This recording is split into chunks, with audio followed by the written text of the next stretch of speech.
तो मेरे साथ क्या घटना होती थी कि सपने में मेरे को ऐसा सपना आता था कि मेरे घर में जितने भी लोग हैं, सबकी डेथ हो गई है, लेकिन मेरे पापा की डेथ नहीं होती। तो हेलो दोस्तों, आपका स्वागत है मेरे इस चैनल पर मिडिल क्लास जितेंद्र। हाँ जी, मेरा नाम जितेंद्र कुमार है और एक मैं मिडिल क्लास लड़का हूँ और मिडिल क्लास फैमिली से ही बिलोंग करता हूँ। तो दोस्तों, लास्ट वीडियो में मैंने आपको जो अपनी स्टोरी बताई लाइफ के बारे में, तो आपको बताया था कि मेरी सिस्टर की डेथ हो जाती है। उसके आगे आपको बता नहीं पाया क्योंकि कुछ इमोशनल हो गया था मैं, क्योंकि वो मेरी लाइफ में सच है। तो दोस्तों, आगे की कहानी क्या है? सिस्टर खत्म हो जाती है, उसकी डेथ हो जाती है, तो सब कुछ क्लियर हो गया, मतलब अंतिम संस्कार वगैरह हो गया, जो भी पूजा पाठ होता है सब हो गया। फिर मेरे पिताजी ने क्या कहा कि अब चाचा जी के पास नहीं रहना, अब मैं बुआ जी के पास जाऊँगा। तो बुआ जी के पास गया, मैं उनके पास रहा। तो वहाँ भी मैंने कुछ सिलाई का ही काम सीखा, तो वहाँ भी मेरी लाइफ चलने लगी। पापा जी घर पे थे, लेकिन सब परेशान हो चुके थे भाई। एक बहन थी मेरी, वो उसकी डेथ हो गई थी। तो एक दुख की बात होती है, एक सन्नाटा सा घर में छा गया। उससे मैं बहुत प्यार करता था, मेरे पापा मुझसे भी ज़्यादा उससे प्यार करते थे, वो लाडली थी। तो दोस्तों, फिर आगे की क्या होता है, कुछ टाइम ऐसे चलता रहा। तो मैं अपने बुआ जी के यहाँ रहता था। तो मेरे साथ क्या घटना होती थी कि सपने में मेरे को ऐसा सपना आता था कि मेरे घर में जितने भी लोग हैं, सबकी डेथ हो गई है, लेकिन मेरे पापा की डेथ नहीं होती। तो ये चीज़ सपने मेरे को लगातार 2 से 3 दिन लगातार आते रहे। तो मैंने अपनी बुआ जी को नहीं बताया, क्योंकि एक होता है ना, घबराहट सी होती है बताने से। और क्या कहते हैं, और हर दूसरे दिन घर के सामने एक बिल्ली होती थी। तो कुछ कहीं न कहीं मुझे ऐसा डाउट हो रहा था कि कुछ घटना मेरे साथ घटने वाली हैं। तो मैं बता नहीं पाता था। रोज़ ऐसे करते-करते काफ़ी टाइम हुआ, तो मुझे कुछ डाउट लगा। मैंने बुआ जी को बोला, बुआ ऐसी-ऐसी बात है। तो बुआ जी ने बोला, कुछ नहीं है, सब बेकार की बातें हैं, सपने तो ऐसे आते रहते हैं। तो एक दिन क्या हुआ, मेरे को तबीयत ख़राब हो रही थी, बुखार आ रहा था। तो बुआ जी के पास उस टाइम फ़ोन कम होते थे, तो साथ वाले पड़ोसी के पास फ़ोन आया कि ऐसे-ऐसे तुम्हारे घर से फ़ोन आया है। तो घर से फ़ोन आया तो मैं बुआ जी पहुँची, वहाँ पर उनसे बात करी। तो वहाँ पता लगा कि मेरे पापा जी हैं, उनकी डेथ हो गई है।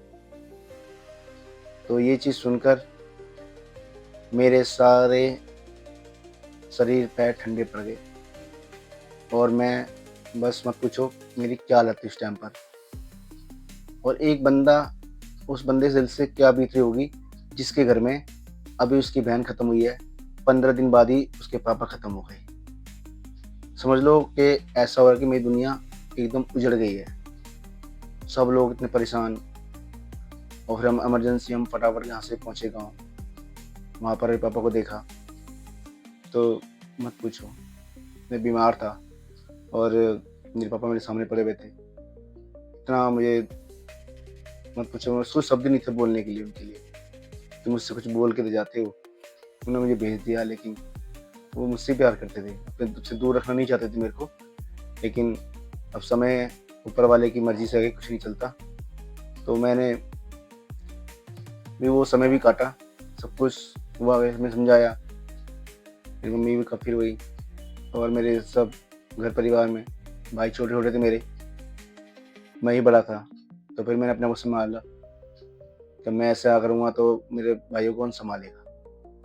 तो बस उसके बाद आगे होते हैं, फिर हम सोचते हैं, आगे बढ़ते हैं लाइफ़ में। सब कुछ अंतिम स सब हो गया। फिर मैं बुआ जी के साथ दोबारा आ गया। तो फिर मैंने क्या करा, उनके पास रहा कुछ दिन और सिलाई काम करी। फिर मैंने कहीं एक कंपनी में जॉब ढूँढ ली सिलाई का। वो मेरी पहली जॉब थी और मुझे फर्स्ट टाइम वहाँ से उस टाइम पर 9,000 रुपए मिलते थे। मंथली सैलरी थी। तो वो सैलरी मेरे को मिली, तो वो हमारे घर में पहली खुशी थी। तो उस सैलरी से मैंने अपने घर पैसे भिजवाए कुछ, और पैसे भिजवाए। उसके बाद मैंने फिर गाँव में मेरे दादाजी थे, वो खुश हुए कि शायद जीतू सँभल जाएगा और परिवार को भी सँभाल लेगा। मेरे घर में सब मुझे जीतू बोलते हैं, नाम मेरा जितेंद्र है।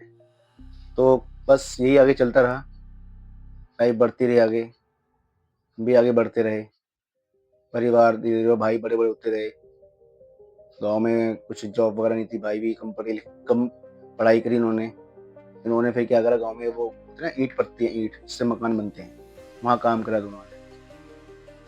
एक बुग्गी और भैंस होता है जो गाँव में वहाँ चलते हैं। उन्होंने भी बचपन से मेहनत करी, ऐसे उनके हाथों में छाले पड़ जाते थे, मोटे-मोटे। फिर पत्थर उठाना, उनको फेंकना, उनको खाली करना, 2-200 ईंटें। उन्होंने भी कष्ट करे काफ़ी, मैंने भी यहाँ पर मेहनत करी, तो ऐसे ही हमारी लाइफ़ बढ़ती रही। तो फिर आगे जाके क्या होता है कि हमारा सिस्टम, घर का रूटीन सही बन गया। उस बीते हुए कल से धीरे-धीरे हम उभरने लगे। दुःख तो होता है, पापा नहीं है, छोटी सी उम्र में मुझे छोड़ के चले गए। सिस्टर थी, वो भी चली गई, तो कोई साथ में नहीं था हमारे। तो हमारे क्या हुआ, तब हमारा आगे जाके मेरे घर में कुछ शादी वाले आने लगे, तो मेरे चाचा ने मुझे सपोर्ट करा, मेरी बुआ जी ने सपोर्ट करा। कुछ हमने अपने गाँव वालों से हेल्प ली थी कि भाई हमारा परिवार है, तो उसमें कैसे-कैसे चलना है। तो कुछ दिन बाद क्या हुआ, मेरी रिश्ता आने लगा। रिश्ता आया तो शादी की बात चालू हुई, तो फिर मेरी शादी हुई। उस टाइम हमारे घर की हालत भी थोड़ी डाउन थी, इतने पैसे वाले नहीं थे। वो है 2011 2011 की बात है, जब मेरी शादी 2011 में हुई थी। उस टाइम हम थोड़े सही थे। फिर मेरी लाइफ में मेरी वाइफ़ आई, तो कुछ वाइफ़ के आने से घर का ऐसे रूटीन से ऐसे हो गया। मतलब अच्छा, मतलब कहते हैं ना लक्ष्मी घर में आ जाती है, किसी का पैर अच्छा होता है, तो मेरी वाइफ़ का मेरे लिए बहुत लकी थी। उसके आते ही घर में बहुत चीज़ें सुधरी, सब कुछ ठीक होने लगा। उनके आते ही फिर मैंने अपने छोटे वाले भाई को गाड़ी दिलवाई, इको उस टाइम पर। तो उसने चॉइस करी मेरे को गाड़ी दिलवा दो, मैं गाड़ी चलाऊँगा। तो हमने उसको गाड़ी दिलवा दी अपने नाम से लेके। मैंने चलो कुछ तो ठीक हुआ। तो उस भट्टे से जहाँ वो मेहनत ज़्यादा थी, उससे फिर गाड़ी पे आ गई। गाड़ी का स्टीयरिंग उनके हाथ में आ गया। तो एक खुशी होती है भाई, इतनी मेहनत मैं तो ज़िंदगी में नहीं कर पाऊँगा, इतनी मेहनत उन्होंने इतनी करी। मुझसे ज़्यादा मेहनत उन्होंने करी। इतने बारीक खेतों में काम करना, दूसरे की नौकरी करनी, मज़दूरी करनी। तो जब गाड़ी आ गई, तो वो गाड़ी से हमारा घर सही हो गया। तो छोटा वाला भाई भी उसी से सीख गया। छोटा वाला भाई सीखा तो उसने भी काम करना शुरू कर दिया। तो उसकी भी चॉइस थी कि भैया मुझे भी गाड़ी दिलवा दो। लेकिन उस टाइम पे बजट बहुत कम था। तो उसके क्या हुआ, नेक्स्ट महीने मेरी जॉब लगी एयरटेल में, एक पोस्टपेड कनेक्शन के लिए प्रमोटर में जॉइन करा दिल्ली में शादी के बाद। तो उस जॉब के लगते ही मेरी लाइफ और ऊपर बढ़ने लगी। तो कुछ महीनों बाद वहाँ पैसा अच्छा कमाया मैंने। पैसा कमाया तो उसके बाद मैंने क्या करा, हमने दिल्ली में एक छोटा-सा घर लिया। एक छोटा-सा, आप सोच रहे होंगे छोटा घर, कितना छोटा घर होगा? सिर्फ़ 12.5 गज। आप लोग सोचो 12.5 गज में क्या होता है? एक छोटी-सी किचन नहीं बन पाएगी ढंग से, लेकिन हमने लिया। क्योंकि अगर हम छोटा लेंगे, कल को बड़ा भी लेंगे। तो यही चीज़ है, वो घर लेने के बाद हमने उसको पूजा-पाठ करा के उसके अंदर कुछ रेंट पे किराए छोड़ दिए। तो हमारा एक हेल्प क्या हो गई, वहाँ का जो रेंट आता था हम यहाँ दे देते थे। यहाँ देते थे रेंट। तो लेकिन परेशानी क्या हुई, जो हम यहाँ रहते थे, यहाँ एक इतना छोटा-सा कमरा था, सिर्फ़ एक बेड के बाद अगर एक बेड रखा है, तो उसके साथ में एक छोटी-सी गैस सिलेंडर रखा हुआ है और कोई जगह नहीं है वहाँ पर। इतना छोटा कमरे में हम रहे, बहुत दिक्कत, पानी, बिजली, जो उसके अंदर बेड पड़ा हुआ था, एक लकड़ी का तख्त था, लकड़ी का टेबल से होती है वही थी, वो मकान मालिक डाल रखी थी। उसी पे हमने अपना टाइम गुजारा। तो रेंट आना शुरू कर दिया, तो फिर हमने अपना रूम चेंज कर दिया। छोटे से थोड़े बड़े में आए। पहले 700-800 में था, उसके बाद 1200-1300 में, 1500 में हमारा लिया हमने थोड़ा बड़ा।